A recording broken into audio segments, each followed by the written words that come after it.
ये भारत देश कोई साधारण देश नहीं है। दूसरे देश के लोग इस देश की प्रशंसा करते हैं, यहाँ की सभ्यता और यहाँ की संस्कृति को सबसे श्रेष्ठ मानते हैं।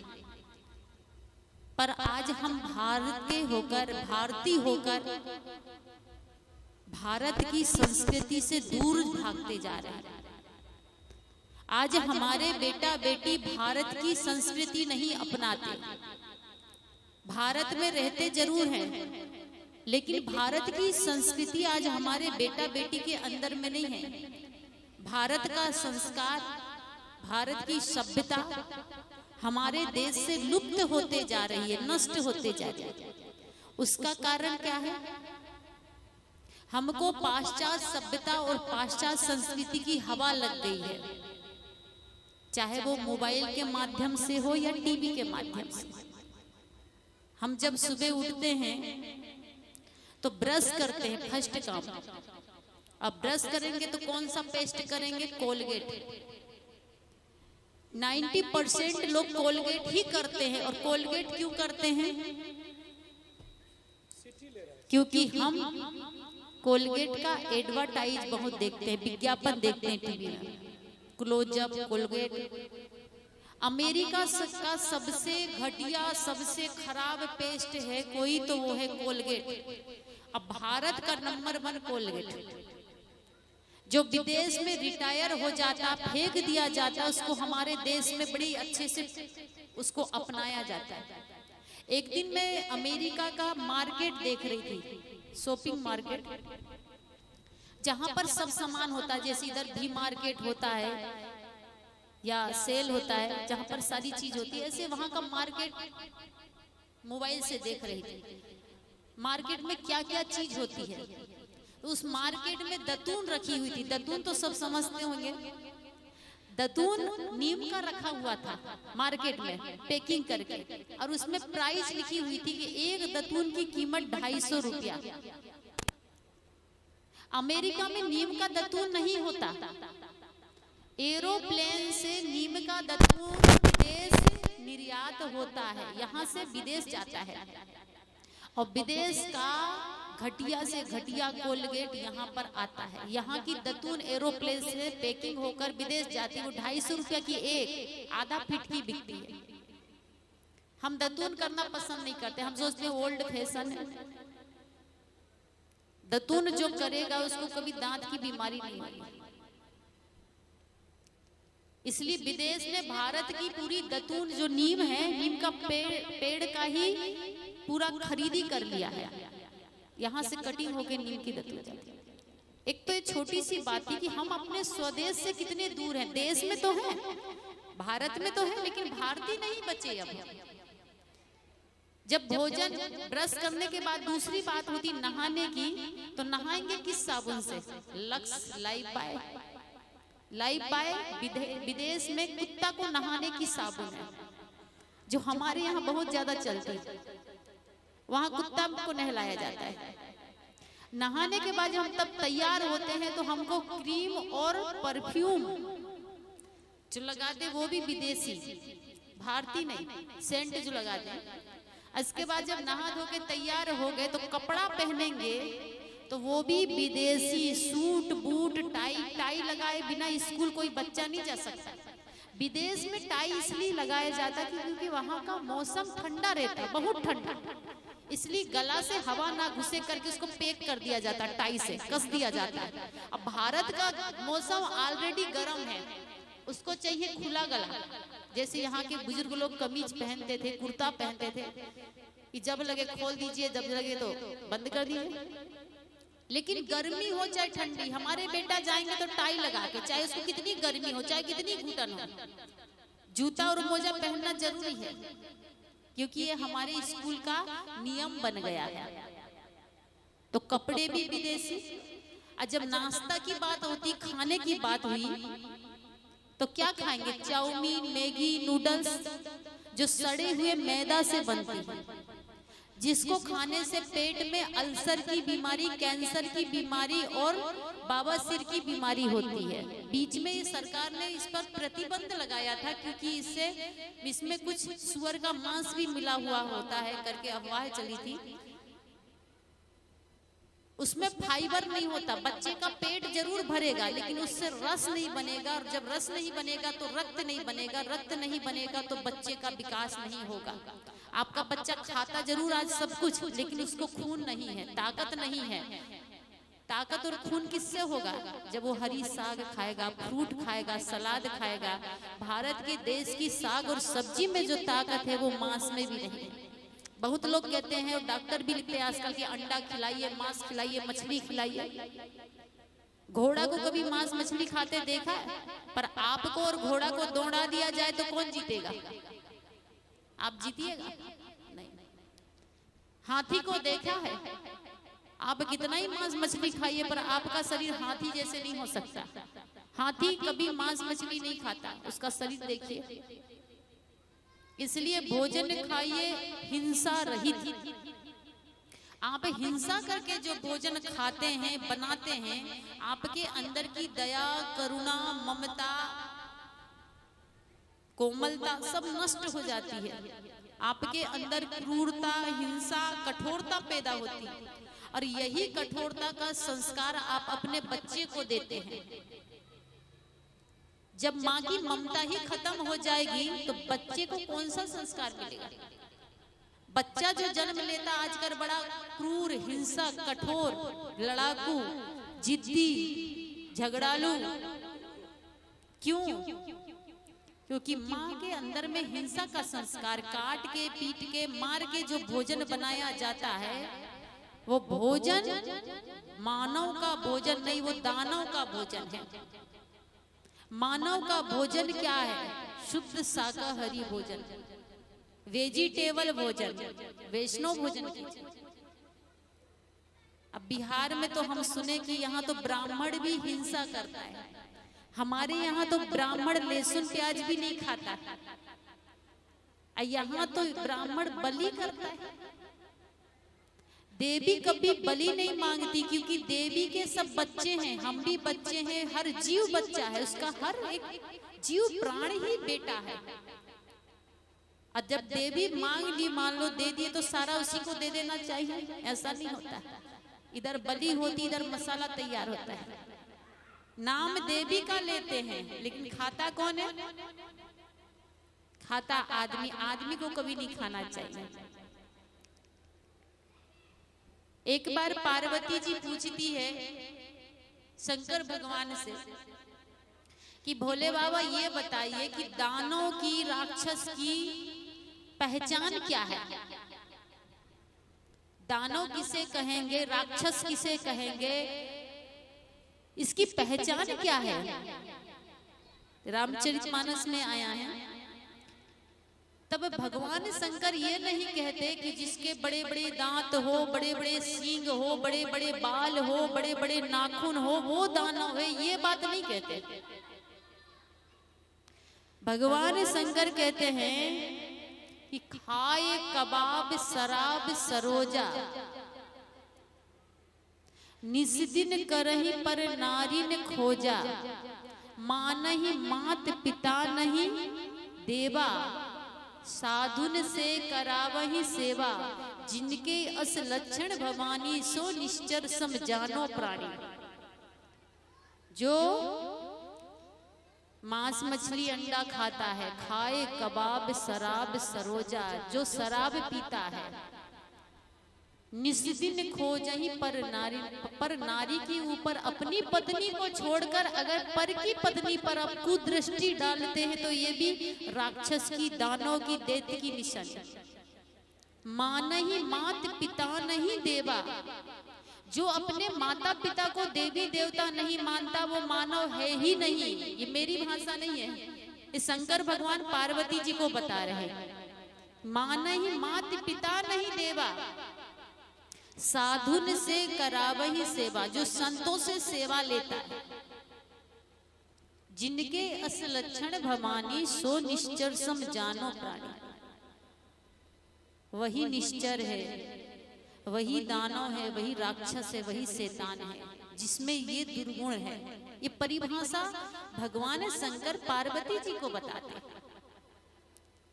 हमारा घर संत घर होना चाहिए, शैतान घर नहीं। कि घास भी खा लिए, मांस भी खा लिए, जो आया सब खाते जाइए। भोजन कीजिए सात्विक, हिंसा रहित। और सबसे गंदा होता है मछली। आपकी थाली में कोई थूक देगा बच्चा तो आप खाइएगा भोजन? किसी की थाली में बच्चा थूक दे तो खाएगा। लेकिन आप पानी में थूक कर देखिए, मछली आएगी टब से खा लेगी। खकार के थूक के ट्राई करके देखिएगा। हम लोग बचपन में जाया करते थे नदी किनारे, तो हम लोगों को बड़ा अच्छा लगता था। हम जैसे थूकते थे तो मछली आके खाती थी, तो हमको बड़ा मजा आता था।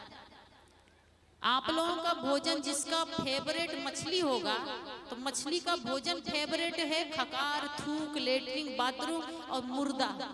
एक बार मैं गंगा के किनारे नहा रही थी, इधरी बिहार में क्या गांव, तीनटंगा गांव है, नवगछिया के पास। नहाने के लिए नदी में गई तो देखी एक अधजला मुर्दा बहते हुए आ रहा है। उसमें ढेर सारी मछलियां लगी थी, उसको खा रही थी। हमने कहा देखो, मछली मनुष्य को खा रही, फिर मनुष्य आएगा तो मछली को खाएगा।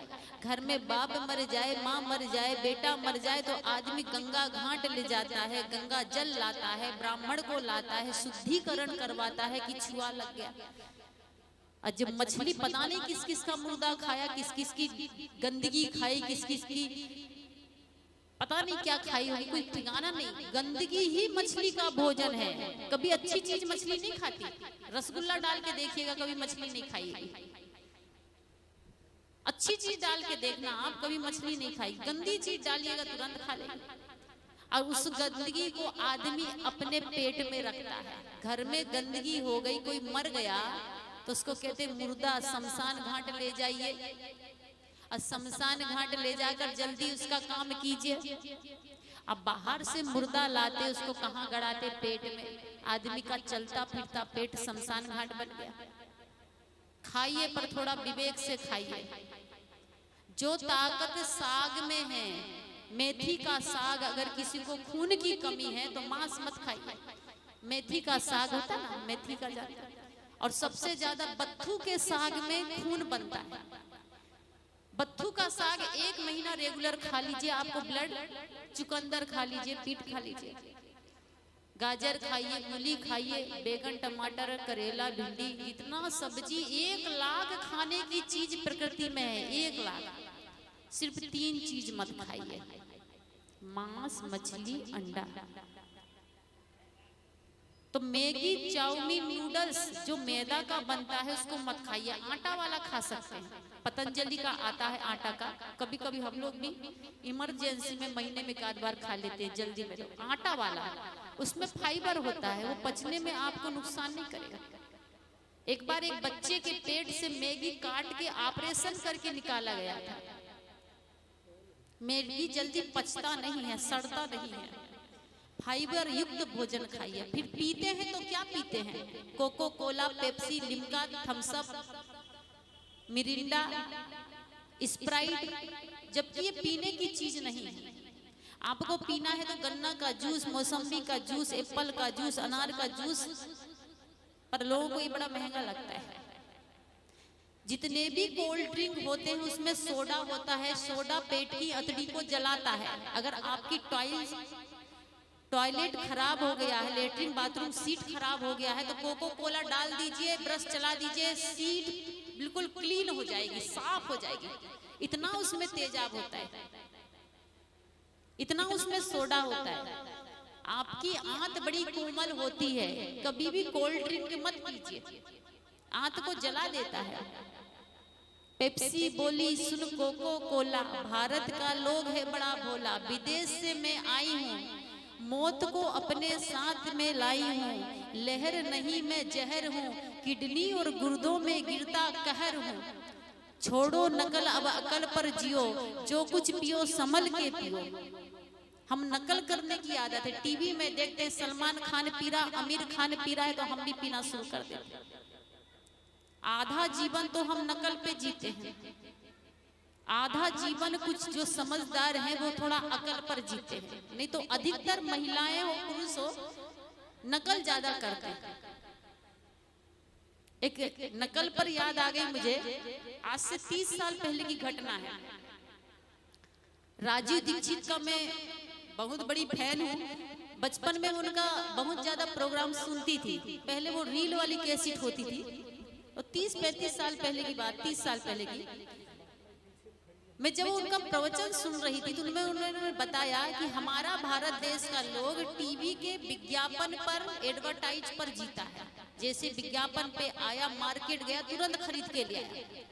उन्होंने बताया कि एक आदमी टीवी में विज्ञापन देख रहा था, किस चीज का? फेयर एंड लवली का। महिलाएं फेयर एंड लवली कुछ ज्यादा ही लगाती हैं। भारत में सबसे ज्यादा बिकने वाली क्रीम है फेयर एंड लवली। अब फेयर एंड लवली क्यों लगाती हैं? क्योंकि उसमें लिखा होता कि 7 हफ्ते में सोना चांदी जैसे निखार। हर आदमी सोचता है कि जल्दी से जल्दी गोरे हो जाए, सुंदर सब दिखना चाहता है।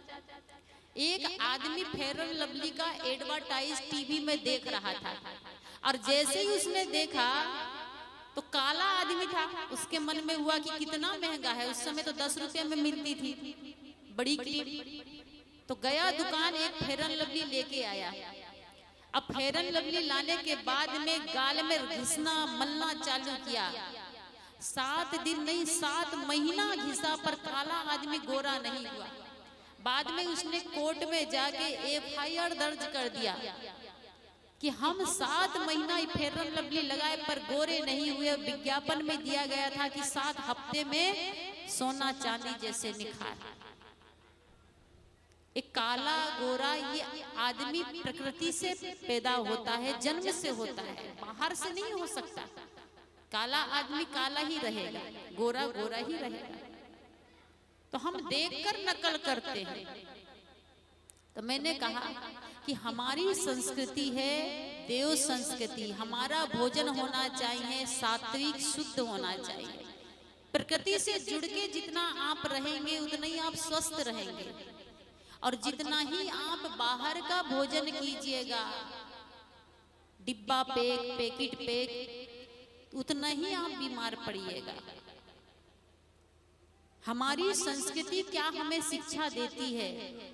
भारत की संस्कृति कहती है कि प्रातः काल उठो रघुनाथा, माता पिता गुरु, सबसे पहले माता पिता और गुरु को प्रणाम कीजिए। आजकल बच्चा उठता है तो क्या बोलती है? मम्मी भी बोलती है, बेटा भी बोलता है गुड मॉर्निंग। गुड मॉर्निंग का मतलब क्या होता है? सुप्रभात, अच्छी सुबह। अच्छी सुबह तो हर दिन होती है। अगर किसी का बेटा आपको गुड मॉर्निंग बोलता है तो बदले में क्या मिलेगा? खुश रहो, सुखी रहो, ये आशीर्वाद नहीं। गुड मॉर्निंग का बदला गुड मॉर्निंग ही होता है। अगर कोई बेटा कहता प्रणाम माताजी, प्रणाम पिताजी, दादाजी प्रणाम, दादी जी प्रणाम, तो उसके बदले में क्या मिलता है उसको? बेटा खुश रहो, सुखी रहो, हजारों साल जियो। एक से बढ़ के एक आशीर्वाद मिलता है। पर आज बेटा बेटी आशीर्वाद लेना नहीं जानते, प्रणाम करना तो भूल ही गए। घर में कोई संत आ जाए किसी के घर, या कोई मेहमान आ जाए तो बोलना पड़ता बेटा बेटी को कि बाबू प्रणाम कर लो। और कई बार तो बेटा बेटी लजा के अंदर चल जाते, प्रणाम नहीं करते। कुछ होते हैं तो मजबूरी में कर लेते हैं, और कुछ तो सीधे खिसक लेंगे। प्रणाम करने में भी शर्म आती है। हम लोग क्या करना चाहते हैं आज का? Hi hello. एक बार एक बहुत अमीर घर में मेरा कार्यक्रम था, बहुत अमीर थे, बहुत बड़ी फैक्ट्री के मालिक थे। जब मैं उनके यहाँ गई तो सोफा सेट में बैठी, उनका बेटा कॉलेज से आया। तो उन जो भक्त थे उन्होंने कहा कि साध्वी जी आई है, दीदी को प्रणाम कर लो। लड़का कॉलेज से आया था, मेरी तरफ हाथ बढ़ाया, कहा हेलो आंटी। हमने कहा बाबू प्रणाम। हम ये भूल गए हैं कि किसको आंटी कहना चाहिए, किसको दीदी कहना चाहिए, किसको बहन कहना चाहिए, किसको माँ कहना चाहिए। आंटी का मतलब क्या था? मासी, बुआ, चाची। हम आपके क्या हैं? सबको ही आंटी। दीदी को दीदी कहते थे हमारी संस्कृति में, चाची को चाची, मासी को मासी। लेकिन हम सब भूलते चले जा रहे हैं। अच्छी बात है कि आप अंग्रेजी सीखिए।